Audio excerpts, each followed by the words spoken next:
कभी कभी वजन कम करना बहुत ही भारी लगता है। हम लोग एकदम सही तरीके से सब कुछ कर रहे होते हैं, फिर भी हमारा वजन कम नहीं होता है। और इसके पीछे का रीज़न है हमारी छोटी छोटी गलतियाँ, जिसे हम लोग नज़रअंदाज करते हैं।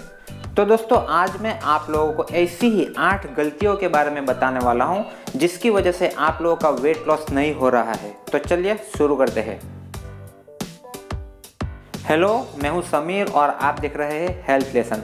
सबसे पहली गलती, आप लोग बार बार वेट बैलेंस के ऊपर अपना वजन चेक करते हैं और ये आपकी बहुत बड़ी गलती है।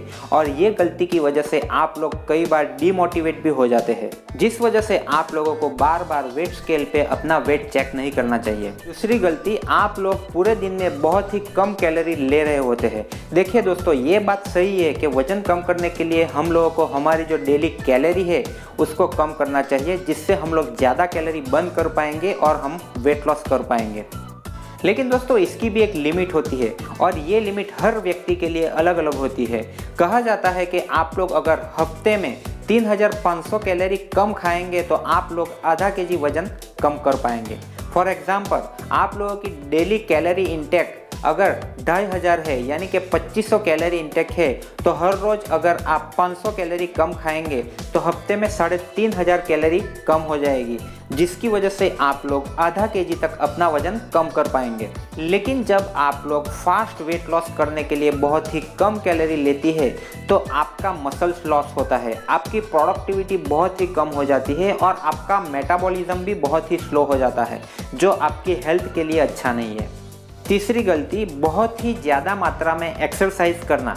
कई लोग ये सोचते हैं कि हम लोग अगर जिम में घंटों तक एक्सरसाइज करेंगे तो हमारी कैलोरी ज़्यादा बर्न होगी और हम लोग ज़्यादा वेट लॉस कर पाएंगे। ज़्यादा एक्सरसाइज करने की वजह से आप लोगों को फ़ायदे की बात तो दूर है, आप लोगों को नुकसान बहुत ही ज़्यादा मात्रा में हो सकता है और साथ साथ में आपका स्ट्रेस लेवल भी बहुत ही बढ़ जाता है।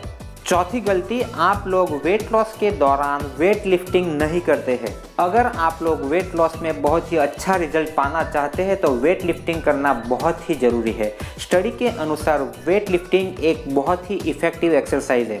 वेट लिफ्टिंग आपके मसल्स को बढ़ाता है, आपके मेटाबॉलिक रेट को बढ़ाता है और आपकी बॉडी से अननेसेसरी फैट को दूर करता है। तो रेगुलर बेसिस पे जिम जाइए और एक्सरसाइज कीजिए। पांचवी गलती, आप लोग वेट लॉस के दौरान अच्छी मात्रा में प्रोटीन युक्त आहार नहीं खा रहे हैं। वेट लॉस में प्रोटीन का बहुत ही इम्पोर्टेंट रोल है और वेट लॉस के दौरान अगर आप लोग प्रोटीन रिच फूड नहीं खाएंगे तो कभी भी आपका वेट लॉस नहीं हो सकता है। जब भी आप लोग वेट लॉस करते हैं तो आपकी बॉडी से मसल्स लॉस होता है, पानी का लेवल कम होता है और एक्सेसिव फैट जो होती है वो कम होती है। पानी और फैट की बात तो सही है, लेकिन आपकी बॉडी से अगर मसल्स लॉस हो रहा है तो वो अच्छी बात नहीं है। अगर आप लोग फैट लॉस बढ़ाना चाहते हैं और मसल्स को बरकरार रखना चाहते हैं तो वेट लॉस के दौरान प्रोटीन रिच फूड खाना बहुत ही ज़रूरी है।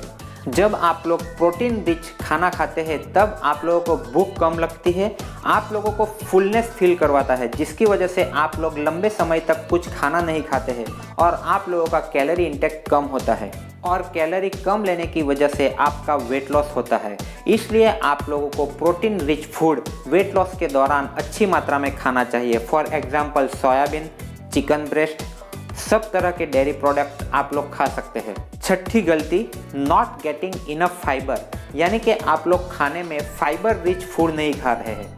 जिस तरह से वेट लॉस के दौरान प्रोटीन रिच फूड खाना चाहिए, उसी तरह से अगर आप लोग फाइबर रिच फूड नहीं खाएंगे तो भी आपका वेट लॉस नहीं होता है। स्टडी के अनुसार सॉल्यूबल फाइबर हमारे स्टमक में पानी को एब्जॉर्ब करके एक जेल बनाता है और ये जेल की वजह से हम लोगों को भूख कम लगती है। सॉल्यूबल फाइबर धीरे धीरे अपने डाइजेस्टिव सिस्टम से आगे बढ़ता है, जिसकी वजह से हमें फुलनेस महसूस होती है। तो आप लोगों को वेट लॉस के दौरान फाइबर रिच फूड भी अच्छी मात्रा में खाना चाहिए। फॉर एग्जाम्पल, हर तरह के फ्रूट्स, ओट्स, बादाम, चिया सीड, फ्लैक्स सीड वगैरह वगैरह, आप लोग ये सब चीज़ें गूगल करके भी जान सकते हैं। सातवीं गलती, वेट लॉस के दौरान आप लोग अपने खाने को ट्रैकिंग नहीं करते हैं।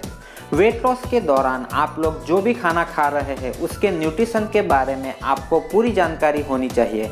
आप लोग जो फूड खा रहे हैं उसमें कितना प्रोटीन है, उसमें कितना फाइबर है, उसमें कितना कार्बोहाइड्रेट्स है और उसमें कितना फैट है, ये सब जानकारी आपके पास होनी बहुत ही ज़रूरी है। अगर आप लोग वेट लॉस के दौरान ज़्यादा कार्बोहाइड्रेट्स वाला खाना खाते हैं तो आपका कभी भी वेट लॉस नहीं होता है। वेट लॉस के दौरान आप लोगों को अपने खाने से कार्बोहाइड्रेट्स और फैट को कम करना है और प्रोटीन की मात्रा को बढ़ाना है। 8वीं गलती, ड्रिंकिंग शुगर। वेट लॉस के दौरान हम लोगों को ये बात बहुत ही अच्छी तरह से मालूम है कि हम लोगों को शुगर और शुगरी फूड नहीं खाना चाहिए, लेकिन हम लोग बाजार में मिलने वाला पैक जूस ये समझ के पीते हैं कि वो एकदम नेचुरल है और उसमें शुगर नहीं मिलाई गई है। लेकिन हकीकत में ये पैक जूस को टेस्टी बनाने के लिए उसमें बहुत ही ज़्यादा मात्रा में शुगर मिलाई जाती है और उसमें कई तरह के प्रिजर्वेटिव भी ऐड किए जाते हैं जो हमारे कैलोरी इंटेक को बढ़ाते हैं और हमारा वेट लॉस नहीं होता है। वेट लॉस के दौरान हम लोगों को शुगर के साथ साथ ये पैक जूस और कोल्ड ड्रिंक को भी बाय बाय करना बहुत ही ज़रूरी है। इसके अलावा और भी बहुत सारी छोटी छोटी बातें हैं जो हम लोगों को वेट लॉस के दौरान ध्यान में लेना बहुत ही ज़रूरी है। अगर हम लोग वो सब बातें भी ध्यान में नहीं लेते हैं तो हमारा वेट लॉस नहीं होता है। जैसा कि पूरे दिन में कम से कम 3 से 4 लीटर पानी पीना चाहिए और मार्केट से हम लोग जो भी चीज़ खरीदते हैं उसका लेबल भी पढ़ना बहुत ही ज़रूरी है। उसमें कार्बोहाइड्रेट्स कितना है, प्रोटीन कितना है, फैट कितना है, वो सब जानना बहुत ही ज़रूरी है। तो बस दोस्तों, आज के लिए इतना ही। आप लोगों को ये वीडियो कैसी लगी मुझे कमेंट करके बताइए और प्लीज़ इस वीडियो को एक लाइक दे दीजिए। और आप लोग अगर ऐसे ही वीडियो चाहते हैं तो इस चैनल को सब्सक्राइब करना मत भूलिए और सब्सक्राइब करने के बाद बाजू में दिए गए बेल आइकन को भी दबा दीजिए, यानी कि आने वाले हर वीडियो की नोटिफिकेशन आप तक पहुँच जाएगी। Good bye.